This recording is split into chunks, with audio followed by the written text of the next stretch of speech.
Chronique TPA d'aujourd'hui. C'est toujours le fun de jaser avec les gens qui, justement, sont dans la pièce et même ont créé la pièce. Ce qui s'en vient du côté de Caraquette, c'est Chambre d'écho, quelque chose qui va venir faire travailler nos méninges sur notre conscience, finalement, sur ce qui se passe dans la planète, ce qui se passe autour de nous, qu'on ne voit peut-être pas suffisamment. On jase avec l'auteur et metteur en scène de la pièce Chambre d'écho, Philippe Ducrot. Bonjour. Bonjour. Merci mille fois de prendre le temps de jaser avec nous aujourd'hui. Ah, ça me fait toujours plaisir. Je trouve ça important. Ouais, ben en regardant votre nom sur Google, la première chose qui sort, c'est évidemment les productions Hôtel Motel. Puis, c'est Hôtel Motel qui produit la Chambre d'écho. Oui, Chambre d'écho. Absolument. Donc là, j'aimerais te jaser de Hôtel Motel. Comment c'est parti ce projet-là de production? Ben moi, je suis un autodidacte, donc j'ai pas fait d'école de théâtre. Je suis pas allé dans les classes de maître et tout ça. J'ai juste commencé à faire du théâtre par moi-même. Puis à l'époque où j'ai commencé à faire du théâtre, c'était toute la question au Québec. On était beaucoup dans la question identitaire, constitutionnelle, puis c'est qui qu'on est en tant que Québécois, puis tout ça. C'était le théâtre de Michel Tremblay, de Marie Laberge, de Michel-Marc Bouchard. C'est tous des théâtres qui sont super, sauf que moi, j'ai pas étudié dans les écoles de théâtre. À la place, j'ai voyagé. Puis moi, je me suis formé en tant que citoyen, en tant qu'artiste, en tant qu'humain. Je me suis formé sur les routes à travers le monde. Alors, j'ai décidé que si je pour me questionner sur qui je suis puis amener mon apport au milieu théâtral, mais il faut que je parle de comment moi je me suis construit, c'est-à-dire de mon rapport au reste du monde. Fait que c'est pour ça que ça s'appelle Hôtel Motel, parce qu'on questionne, on essaie de sortir le spectateur franco-nord-américain de ses cuisines pour l'amener voir le reste du monde, pour qu'on rentre en contact avec le reste du monde. C'est qu'on a fait une pièce sur l'occupation de la Palestine.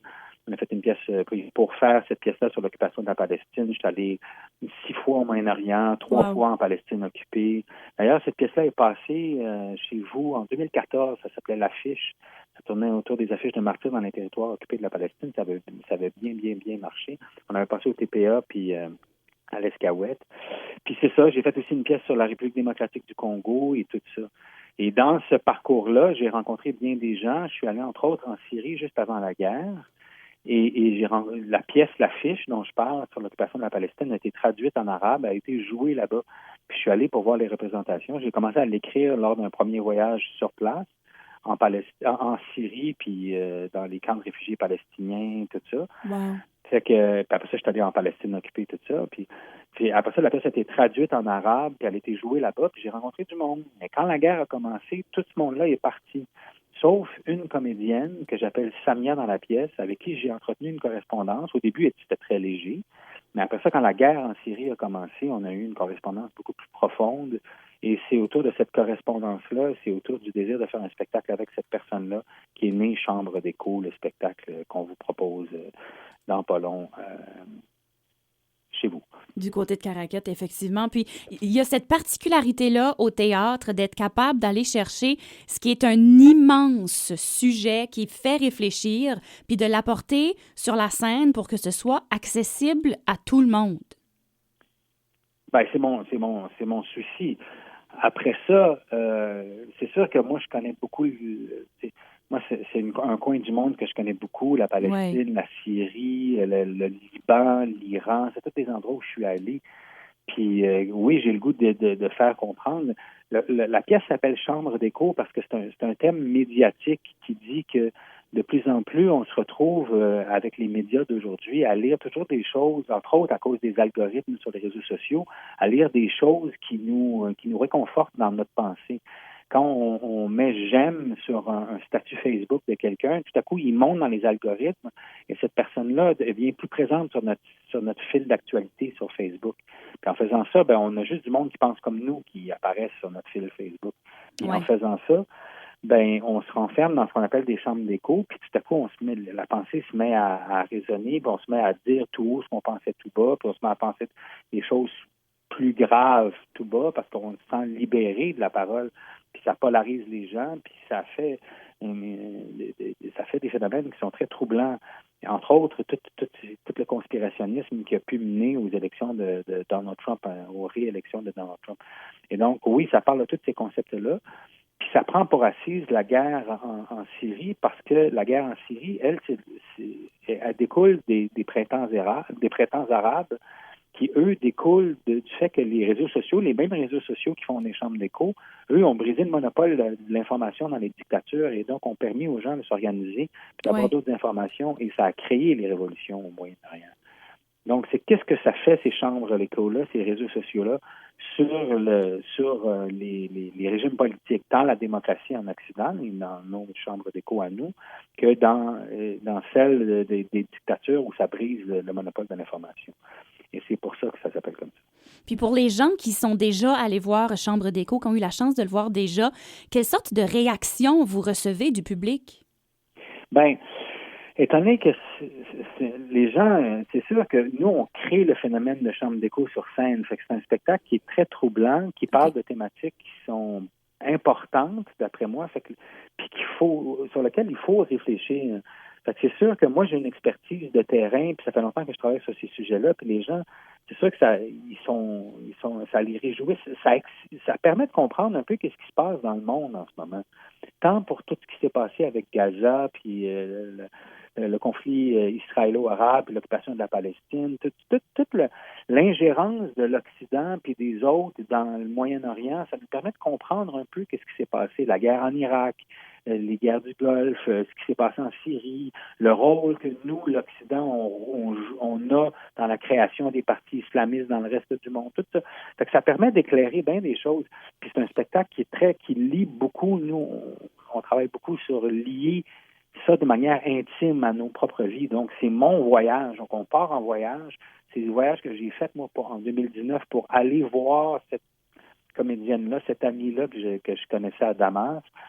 Puis, je suis allé à travers le Liban pour me rendre jusqu'en Syrie. Et donc, tout l'intime, ça parle de mes enfants, ça parle de tout, comment tous ces grands événements-là politiques sont liés à notre intimité. Fait que ça permet de ramener ça chez nous, puis de comprendre le monde dans lequel on vit, puis de comprendre que les mondes ne sont pas séparés, puis que ce qui se passe là-bas, ça a rapport avec nous. Puis qu'il ne faut pas faire semblant que ça n'a pas rapport, parce que sinon, ça va continuer à devenir de pire en pire. Il faut commencer à réfléchir à nos liens qui nous unissent au reste du monde, puis à la solidarité qu'on peut avoir. Ouais. C'est un spectacle qui est très humain, qui est très touchant, qui est bouleversant, mais qui éclaire beaucoup. Oui, absolument. Puis là, quand vous avez des sujets comme ça pour vos pièces de théâtre, il y a quelque chose de particulier parce que quand on regarde 2025 est commencé depuis à peu près 3 semaines, puis déjà, c'est particulier, c'est spécial. Fait que, comment vous faites pour choisir, mettons, les sujets sur lesquels vous concentrez parce qu'il y a plein de choses possibles à jaser qui tombent dans finalement la même catégorie? Là? Il faut, moi, mes spectacles, moi, je peux pas faire semblant que je suis pas allé là-bas. Je peux pas faire semblant que je comprends pas. Entre autres, tout ce qui se passe en ce moment, vous dites que depuis le début de 2025, ça fait 3 semaines, un peu plus que 3 semaines que ça a commencé 2025, puis déjà, on sent le monde trembler, là, on sent déjà que les choses vont, entre autres avec les élections qui se passent au sud de la frontière. Là, mais moi, ça fait longtemps que je me pose des questions là-dessus. Ouais. C'est sûr qu'il y a des choses que j'ai vues venir. Je parlais de l'élection de Trump à partir de 2016.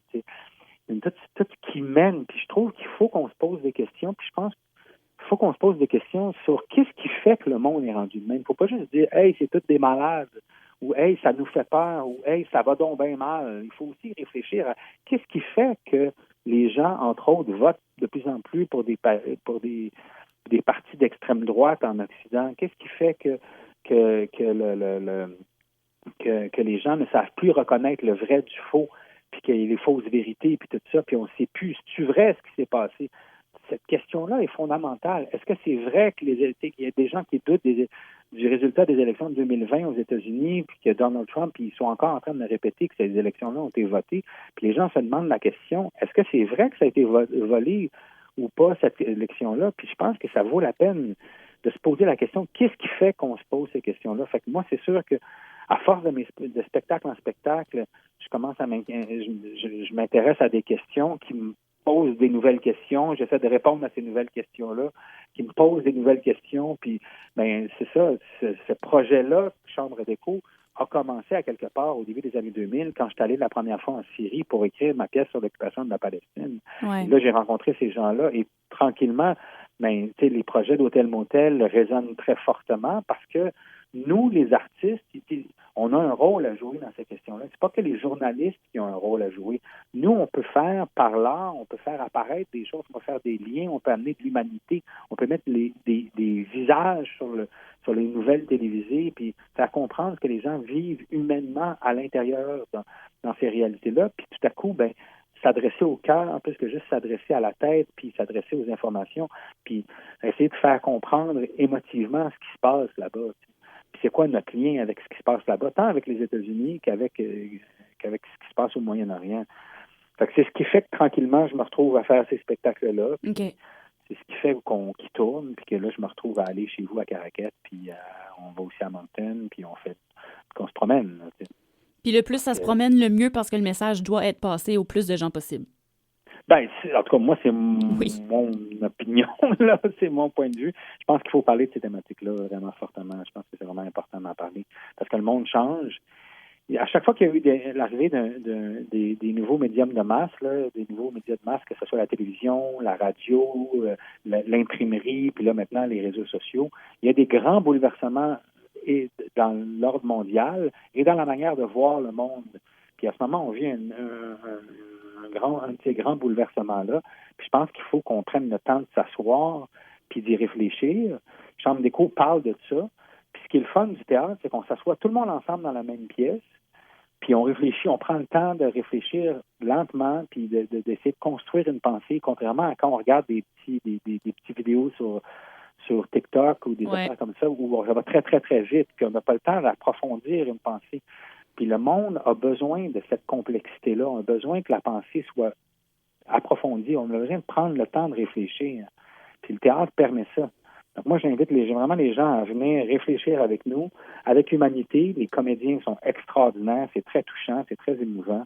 En plus, nous, on recrée un phénomène de chambre d'écho, fait que visuellement, c'est bien impressionnant. Il y a de la vidéo, il y a des télés sur scène, il y a des effets spéciaux. Il y a ça groove. C'est présenté du côté de Caraquette le 4 février prochain à 19h30, Chambre d'écho. Je vais vous dire merci beaucoup Philippe Ducrot, auteur et metteur en scène de la pièce Chambre d'écho. Merci beaucoup. Merci à vous.